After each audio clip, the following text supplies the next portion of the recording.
شباب طبعا شغلة التحديث، ما اعرف التحديث شنو فيلمه وليش الناس كاتلين نفسهم على التحديث. بس ينزل التحديث حدث. اندرويد 15 تحديث، اي او اس 18 تحديث، واقف يمه التحديث واقف. تحديث شنو بس ارد اعرف. تحديث اوقف ايش راح يصير بكم؟ والله بطرانين انتم.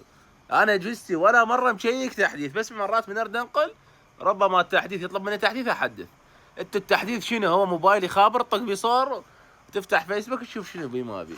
شنو تحديث؟ شنو بطيخ؟ ما اعرف هاي الناس شنو هواية التحديث. يظل يحوص من يجي التحديث، يظل يحوص تحديث يمه تحديث. هناك التحديث نزل التحديث نزلت البطارية يمه البطارية. يا اخي اذا بالجهاز باع خسر 500,000. مينكم؟ هاي لا جماعة الايفون. جماعة الاندرويد هم متوقف تحديثه ما يفيد يمه تحديثه متوقف يا ابويا. وكم اذا تحديثه متوقف ما ياثر. انا اجهزتي ذني السنه عندي هذا جهاز انفينكس اندرويد، والعباس ما اعرف ايش قد تحديثه.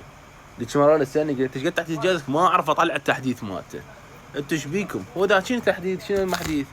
شكل الايقونات يتغير مدري شنو. ايش بيكم انت عمي؟ هو شنو اللي راح يقدمه ويأخر التحديث؟ خابصين نفسهم بالتحديث. في ماذا؟